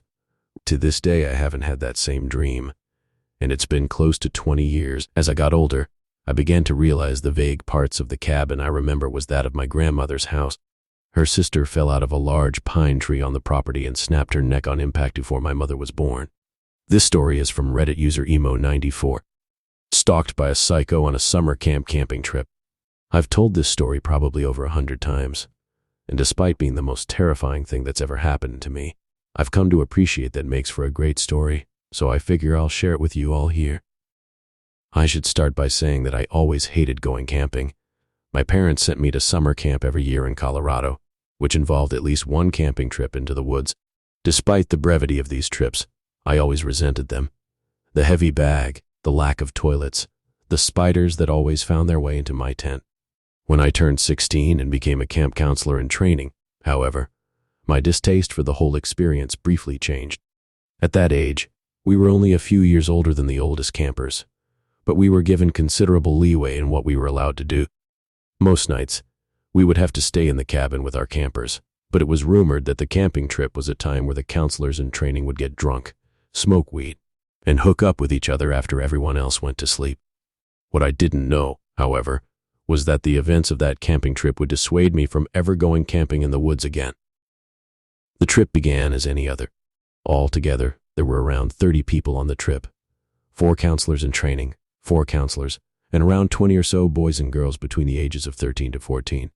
Walking in a single file line up and down the various trails, you could hardly hear any sounds of nature over the conversations and laughter of the campers. Several hours went by, and we made our way through a dense marshy area and up a steep incline populated with evergreens and aspens. I wasn't the most athletic kid, so it was around this point that I found myself at the back of the line with one of the other counselors in training, Jordan, as well as 2 campers who were also struggling to keep up. The 4 of us started chatting, and in our distracted state, we began to fall more and more behind the rest of the campers, until the last of them faded out of view around a bend about 50 feet up. Unconcerned, we kept walking at the same slow pace, but after 30 minutes or so, the trail started to level off and I began to feel increasingly anxious. Not only had the rest of the group disappeared ahead of us, but we had entered a stretch of completely dead evergreens, half of which looked scorched by a wildfire and the other half appeared to have been killed by a disease. The eeriness of the landscape was punctuated by a small derelict cabin sitting in the middle of the scorched forest, but seemingly untouched by the fire that must have spread through the area. We were so enraptured by the scene that one of the campers screamed when a twig broke behind us. Jordan and I started laughing a bit, but we quickly stopped when we turned to look at where the sound had come from. Not 20 feet behind us was a haggard-looking man with a messy nest of black hair and a long black beard, slowly making his way up the trail with his eyes locked on us. He didn't appear to have any hiking supplies on him, and we had no idea how long he had been walking behind us. Being young, we were naturally pretty freaked out, but Jordan managed to give the guy a slight wave before saying to the rest of us, "Come on, let's speed up and get back with the rest of the group." As we turned to continue our way up the path, the man mumbled a question that was hard to hear, and I was shocked when Jordan turned around to ask the man to repeat himself. The man muttered again, slightly louder. "Going camping?" Jordan answered the man that, "Yes, we are going camping." To which the man smiled slightly before stating in a creepy and ominous voice, "Better be careful." We nodded and gave a half-hearted thank you before continuing on to try to find the rest of the group, this time with a much faster pace. Although the man had been walking up the same trail as us when we saw him, he didn't continue, but instead just stood there in the middle of the trail, watching us, as made our way up the winding path and disappeared from his view. Finally, we managed to catch up to the rest of the group, who had been waiting for us, and we told the adult counselors about our interaction with the man. They just shrugged it off, telling us that the guy probably lived in that cabin and just wanted to know what we were doing near his property. Still, I felt unnerved by the encounter, and when we finally arrived at the campsite, I couldn't shake the feeling that the man had somehow followed us. Eventually, though, I put it out of my mind and managed to enjoy myself a bit. Everyone else had gone to bed, and Jordan and the other counselor in training from the boys' cabin had brought 2 warm Mike's Harders that they had stolen from the counselor's quarters, and I took out a joint I had stashed away for this exact occasion. To avoid getting in trouble, we decided to hike out into the woods a bit to smoke the joint, and we made our way to the edge of the river where we had washed our pots and pans earlier in the day. The spot was eerily silent, and the thought of the man from earlier kept popping into my head. Assuming that I was cold, not anxious, Jordan gave me his blue hoodie, and this prompted one of the other girls to suggest that we switch tents for the night so I could sleep in the same tent with him, and she could sleep in the same tent as the other boy. I had absolutely no problem with this, and after smoking the joint, we made our way back to our tents, which were pitched slightly away from the other, and we discreetly sipped on the Mike's Harders while telling scary camping stories. Some time passed, and one of the boys was in the middle of telling a rather muddled story that he was clearly making up on the spot, when he suddenly stopped. In the silence, we could hear what sounded like footsteps crunching on pine needles about 40 feet away, near one of the other campers' tents. As we strained to listen to what was going on, the noises stopped, and even though we assumed it was just one of the campers getting up to go to the bathroom, being stoned and hopped up from the scary stories, we decided to call it a night and go hide in our tents. Jordan followed suit, and we awkwardly made out before eventually going to sleep. I don't know what time it was, but it must have been quite late, when I suddenly woke up to the distinct sounds of footsteps walking around near my tent. Shot with adrenaline, I tried to lay as still as possible and quiet my breathing. From the sound, it was apparent that someone was less than 3 feet away from the front of my tent, seemingly pacing back and forth. I turned to wake up Jordan, but I was immediately put at ease when I saw that he wasn't next to me. Assuming Jordan was the one I had been hearing, I closed my eyes, and I was just beginning to drift back to sleep when I heard the tent unzip. I felt Jordan lie down next to me, and after a few moments he put his arms around me and began to spoon me. After nearly drifting off to sleep again, I realized I had to go to the bathroom and muttered something about having to go pee before beginning to unzip. Seemingly annoyed by the noise, Jordan lazily turned over, pulling his hoodie up over his head before going still again. Quietly, so as not to wake him, I unzipped the tent and quickly scanned the campsite for any movement. Comforting myself that Jordan had just gone pee and was fine, I put my shoes on and began making the trek across our campsite to the designated pee. I had just made it to the area and pulled my pants down when I heard rustling coming from the campsite, as if someone was rummaging through our supplies and bags. Still slightly drunk, I tried to pull my pants up, and, in my haste, I lost my balance and tried to catch myself with a branch that made a loud snapping noise when I grabbed it. I tried to gather myself as quietly as I could, but when I finally managed to look up, I could see that there was a figure making its way across our campsite in my direction. Before I could even think, I was blinded by the bright light of a flashlight shining directly into my eyes, and the light was getting bigger, so, whoever it was, they were coming toward me. Frozen and panicked, the figure got 10 feet away from me before I heard Jordan's voice say, "Sorry, it's just me." I breathed a sigh of relief, but then Jordan asked me something that really confused me. Have you seen my blue hoodie? I know you gave it back to me, but I think one of campers might have stolen it from my bag while I was sleeping. After a brief pause, I managed to stutter out, but you were just wearing it when you got back in the tent. What he said next made my blood run cold. What are you talking about? He said, it's been missing since we got back from the river. I even went down there to see if I had left it by accident, but after I couldn't find it, I thought I'd check the boys' bags, and that's when I saw you. My confusion quickly turned to sheer terror as I realized that the man who got into the tent with me just moments prior hadn't been. Sensing that something was wrong, Jordan asked me what happened, and I managed to get out that whoever stole his hoodie was sleeping in our tent. Not believing me, Jordan insisted on walking back to the tent to check it out. As slowly and quietly as possible, we made our way to the side of the tent, and when Jordan flipped on his flashlight and shined it through the nylon lining, he let out a high-pitched scream. We could both see the clear outline of a man's shadow, lying still, inside our tent. What happened next is a bit of a blur, but we ran to the pod of tents on the other side of the campground where the older counselors were sleeping and frantically unzipped their tent and started yelling for them to come out and that there was a man in our tent. I remember panic setting in as our counselors slowly and groggily woke up, but after a bit more of frantic yelling, they finally managed to understand the severity of the situation when a commotion broke out on the other side of camp near our tent.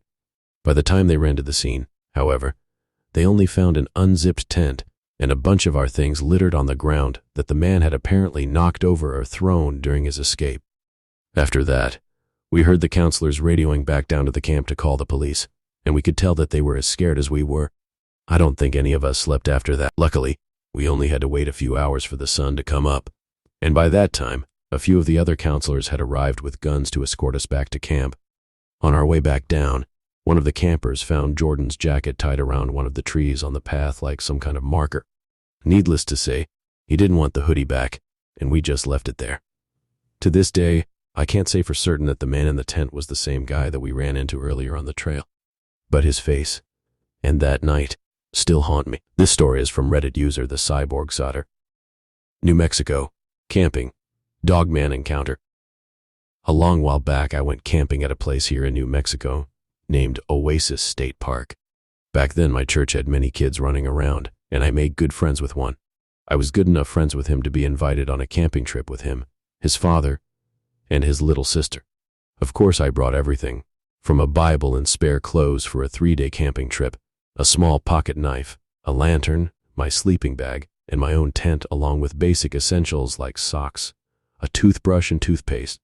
It probably doesn't bear importance, but I was the oldest being, maybe. Ryan a few weeks younger than me, and his sister around. I'm 19 now, and just barely, so you do the math as to what year that. The first day, we set up our tents and proceeded to have a fantastic time. Me and my friend Ryan finished our tents and walked to a pond not at all far from our tents. The trail to it was literally next to our site. I find it important now to mention that yes, there were trees, but not like any forest. These were small, feeble trees clearly recently planted and obviously barely surviving. I remember them faintly as I didn't really pay attention to shrubbery short of collecting sticks and watching out for cacti when me and Ryan explored of the trail. Anyways, like I was saying, me and Ryan had a blast, even if we had to drag his sister around because she was bored and couldn't explore alone. We saw a pretty snake, sleek and black. I don't remember the species, at the pond getting a drink. Once it finished, it shot off into the brush. Other than that, only 2 other features of this park are important. The bathroom was up a slight incline along the trail, being maybe 2 or 3 campsites away from ours. That, and a bunch of sand dunes built around rocky pillars, nature pillars like thin mesas, sat ahead of our campsite, maybe 3 campsites away. Beyond those pillars was a fenced-off, very flat and very dry area, if I remember correctly. The bathroom from the front of my tent was to the left, the dunes directly ahead through a badly kept trail. The first day was fine, and that night we got a campfire going, had s'mores, and told scary stories. The dad told the only scary stories that night, and I'm sure the man's faith affected the gore level of the story considering we were kids. It was about some abandoned building with ghosts or something, and it wasn't very scary. I went to bed that night expecting a cold but peaceful sleep. At some point I woke up and had to pee. I didn't feel like walking all the way to the bathroom, lazy me, right? So I just went ahead and urinated on a small birch tree that sat literally 4 feet away from my tent. After that, I was back asleep in my tent. I don't remember how long I was asleep before waking up to the feeling of needing to poop. It had just rained. I could tell from a tiny leak in the tent, and I wasn't going to poop on a tree. Well, my little LED lantern wasn't very powerful, and now my shoes were outside the tent completely wet, but I needed to go, and it wasn't going to wait, so I decided to just deal with it. I'm pretty sure she wasn't talking to me. This happened years ago, when I was working as a laundry aide and housekeeper in a nursing home when I was 19. It still unnerves me when I think about it. So, like I said, I worked in a nursing home. This one in particular had a lot of sickly patients, either extremely dependent old folk or empty-up Alzheimer-ridden people. Each room had 2 beds, so they could have roomies or a couple could be together. If the family was really rich, they could have their own. Working there was unsettling enough, between hearing loud weeping and meeting residents who were like shelled. It was an extremely sickly facility, and I knew it wasn't their fault, but being young, I was easily unnerved. There was one lady in particular, though, who always kind of scared me. I was 19 and this was my first job, so I was a very nervous person. She had a room to herself, with lots of things, but I never saw her have company. I tried to make small talk with her to be friendly the first few times I cleaned her room or delivered her clothes, but she always ignored me or glared at me. So I stopped trying. One day, I arrived to her room to clean, and I hear her talking. Like, full sentences, a full conversation, pauses and all. When I step in, she glances at me long enough for me to give a quick smile before she looks away again, staring at the ceiling. I looked around, but there was no guest. I shrug it off as a quirk and got to work. A few moments pass and I hear her talking again. I didn't understand her though, so I turned around politely and asked her, "Were you talking to me, Miss L?" She abruptly stopped and stared up at the ceiling, furious, and doesn't answer. I apologized softly and turned around to continue cleaning. Then she spoke again, and this time I understood her clearly. "Sorry. About her." Pause. "No. I don't want you to kill her." I froze, mid-wipe, and felt chills go down my back. Surely, I misheard her. She continued on, saying, "Because if you do, the nurses will be upset, and everyone will make a big fuss, and I don't feel like dealing with that right now." I don't remember anything but fear. I finished as fast as I could and got the fooch out of there. I found my supervisor and recounted the story hysterically, on the verge of quitting. She didn't believe me, thinking I was trying to get out early, and told me to take a break early. I took the time to calm down, and from that day on, I didn't spend more than a couple minutes in her room when I had to clean it. Every time I did, though, she would be talking to someone I couldn't see, and I didn't dare interrupt her. This story is from Reddit user Sniffin' Lippy. Retired paramedic story time. I should write a book about my paramedic days. I posted this in a different and had quite the response. Thought I'd share it here. Retired paramedic here. Had a call on a very desolate stretch of road for a car, sitting in the middle of the road, covered in blood. Of course it has to happen at 2 a.m., just like every horror story. We arrive on scene and find a new Camaro sitting in the middle of the road that had obviously been in an accident. Problem is, there is absolutely nothing else around the car. No persons, no other vehicles, nothing. Part of my job then was a tactical paramedic for our sheriff's department. Sounds all exciting and high-speed, low-drag. Nope. Not as a medic. I got paid to wait for stuff to happen and sit in the rear with the gear. This being said, my paramedic partner and I both had pistols in the ambulance. As we start approaching the Camaro, my partner is shining a light around when he says really low, hushed and rushed, "Back, back, back, back. Now, now, now," he says. I shine my light in the car and there is intestines wrapped around the gear shifter and a lung in the back seat. So, we kind of freak out, call dispatch, let them know what's happening, and we are in the process of getting out of there till the cops show up when we see a figure appear walking down the road towards us. As he gets closer, we see he is covered in blood and gore. We both throw on our tactical vests, helmets, snatch our pistols, as I sound like a frightened Home Alone 9-year-old on the radio to dispatch. We approach and start screaming at him to get on the ground, which he does. After everyone's heart rate is below 200 BPM, we start talking and figure out what happened. This guy had purchased a brand new Camaro and drove it to this desolate stretch of road to open it up. He said 1 minute, he is shifting gears, and the next thing he knows, his car is all over the road, and his mouth was full of blood, and it seemed like an explosion had went off. I start looking his injuries over and can't really see anything major and ask him about the passenger in his car. He says, "What passenger?" My partner says, "There's a lung in your back seat." Dude goes straight into mental overload and can't come up with anything, so I'm thinking he's hurt. Get him in the ambulance. Police are 5 minutes away. We potentially have another victim out there. I have to go look by myself. I walk through the crash scene, look in the car, and sure enough, intestines wrapped around the gear shifter, lung in the back seat. Looks like parts of a liver. Looks like a hand grenade went off inside the car. I walk around the other side of the car and see a faint blood smear stain on the road. Walk to it. See something else further down the road, so I keep walking towards it. I finally see something on the side of the road and run up to it. Honestly, completely freaked out and scared to death about the body I was about to see, and the dude had hit a deer. What happened is, when he was winding the car out, state police estimated him well over 100 miles per hour. A deer jumped into his car's pathway and hit the top corner of the windshield with its stomach. When the windshield crashed, it created a negative vacuum in the car, sucking almost all of the deer's organs out and into his car and all over him. I had the fire department decontaminate him, wrapped him in some blankets, and took him to the hospital. For many, many years after, my wonderful 911 dispatchers happily played the recording for anyone who wished to hear it. This story is from Reddit user blank inside 1991. Help me. What are the sounds in the woods by my house? Throughout the last week, I have been able to hear a strange noise coming from the woods that are next to my house. For context, I live in a house that is on the side of a small cliff or ledge, and down the ledge a ways down, a bit of a steep hill, the woods begin. I first heard the noise on Saturday. It was of a medium pitch and sounded like an animal yell, so I assumed it to be a deer. There are deer that walk across the street and into those woods late at night sometimes, and I have seen videos of deer screaming before. It did not sound quite the same as the videos I have seen, but it seemed to make sense as an explanation. What began to frighten me, though, is that the sound is regular. I heard it again the next night around the same time, and at the same pitch. I looked at the clock when it happened and saw that it was around 1 a.m. It was also the same length as the last night, 2 brief screams, and then silence during that second time on Sunday night.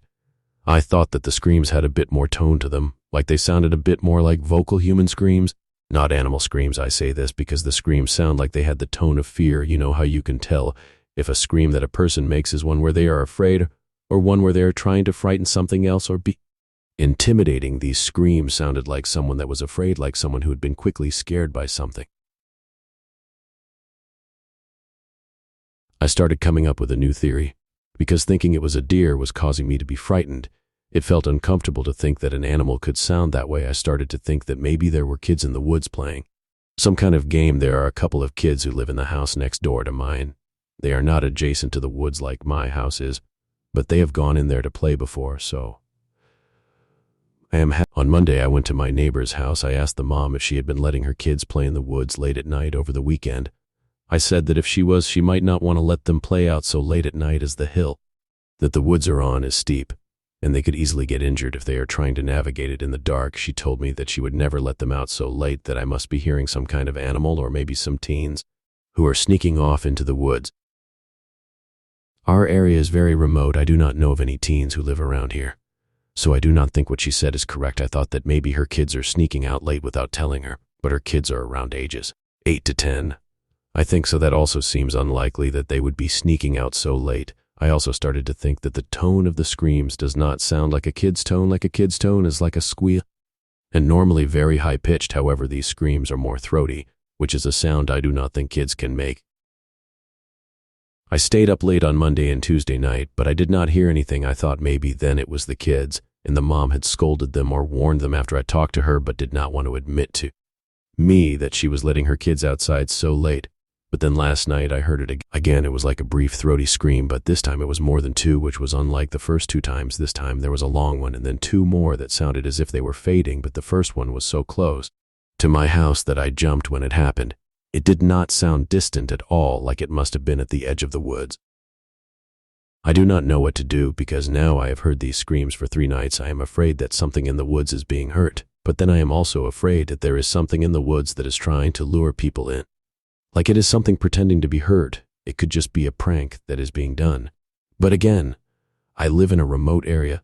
There is nobody that I know of around here who would be the type to do a prank like this. Everyone in my small neighborhood is an adult except for the couple of kids next door. What should I do? Should I set up something to capture the sound? Should I go out to the woods to investigate after a night where I hear it? I think I will start to keep note of exactly when I hear it to see if it really is around the same time each night. Please give me your advice. I am doing work to spread the story as I need advice on what to do. I am scared to just wait and hear it another. This story is from Reddit user Zombifern. I grew up in a haunted demonic house. And it's now been abandoned since we moved out. Brisbane, I don't often talk about it because it's definitely scarred me and just talking about it freaks me out. But here we go. I was about 9 years old. I'm now 27, and my parents decided to move out of a small apartment complex and start renting a house together in Brisbane. We couldn't afford much, so it was a cheap and very old-looking house. Nothing major my dad couldn't fix up, he thought. Keep in mind, the owner of the property lived in another state, so it was hard to get into contact with him. So once moving in, there were red flags right from the get-go. When we moved in, there was a big gross and tacky-looking rug in the kitchen with weird old blood-looking stains. Nope, that's gotta go, we thought. We rolled it up and chucked it out. The property had a big backyard of acreage, so there was lots of trees. For some reason, upside-down horseshoes were nailed on some of the trees and one in the kitchen. Again, we thought fucking nope. Too weird and creepy. That's going.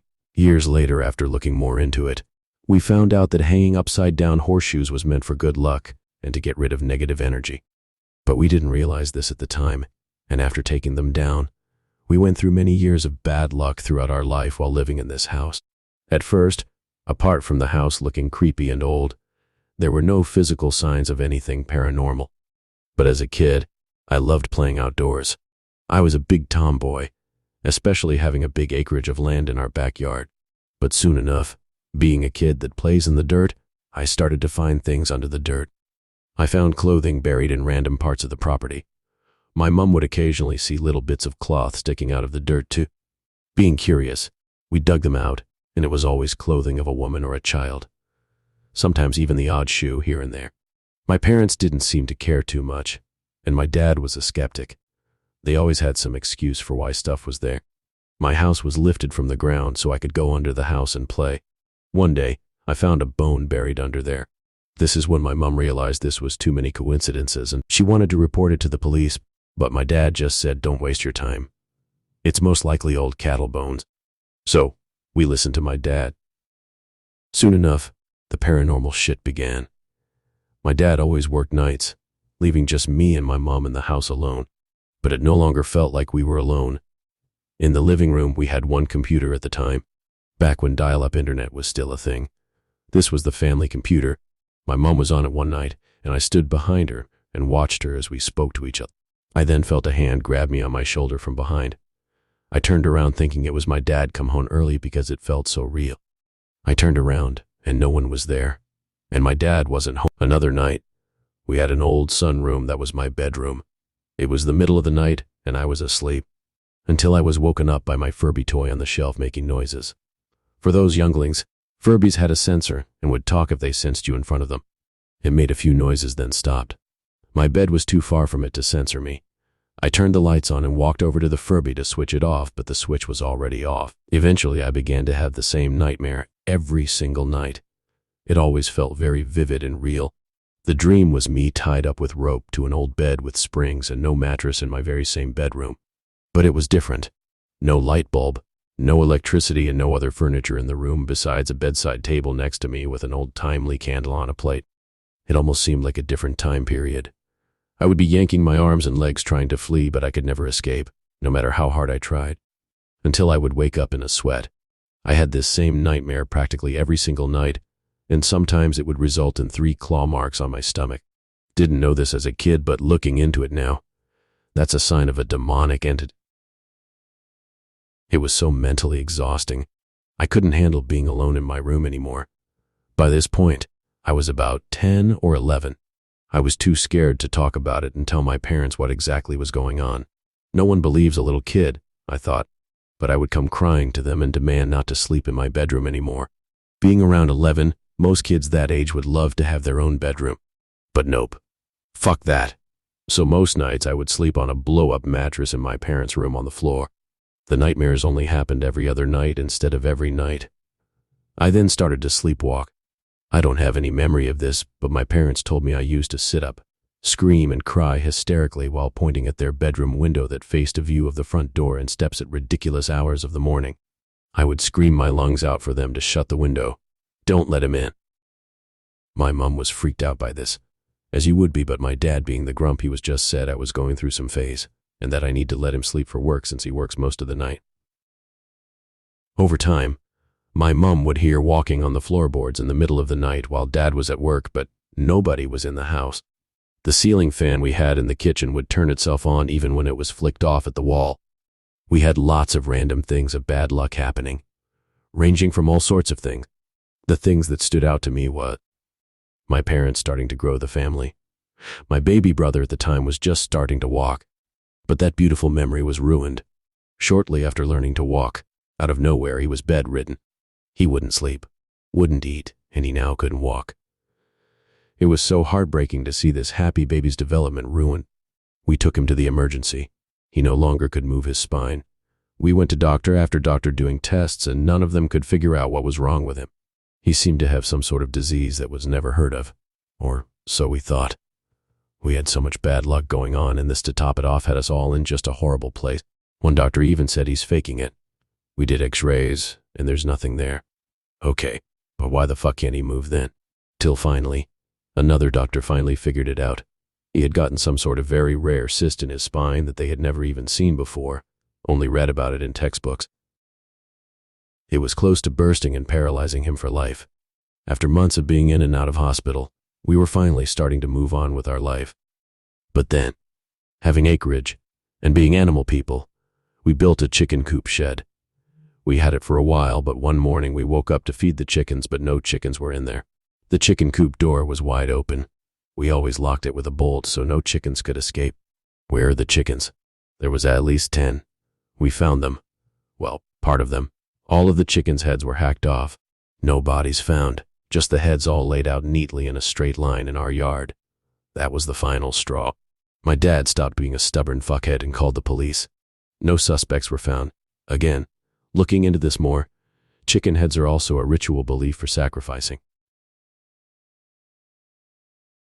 We struggled with money, but we finally moved out of the house. The nightmares stopped, and now it's been 10+ years. The house lays there with no residents ever since. It's now overgrown and decaying. Sometimes when I'm in the area, I feel drawn to drive past and look at it. Every so often, I'll drive by and gaze at its decay. I've been on a few haunted investigations, but this is the one place I'm too scared to step foot in. It brings back a lot of trauma, and I'll never forget how terrifying this place was. This story is from Reddit user Lil DJazz, who was the lady in black. I have a story that'll stick with me forever and bolster my curiosity. This took place back in 2010 when I was 16 years old. My two friends, my little brother, and I, female, were living in a brand new neighborhood. My family moved into a fully furnished model home, and my friends lived in the next model home. There were only maybe 10 houses built in the entire neighborhood, leaving it very dark with limited lighting, but we still had a rather large park at the very end of our street. About a mile after the park was an elementary school that we would frequently walk to and hop the fence to play some basketball on the court. One night my brother, my two friends, and I decided to take a walk to this school. It was about 8 p.m. and already dark outside. We played some basketball and trekked back towards the park to go home.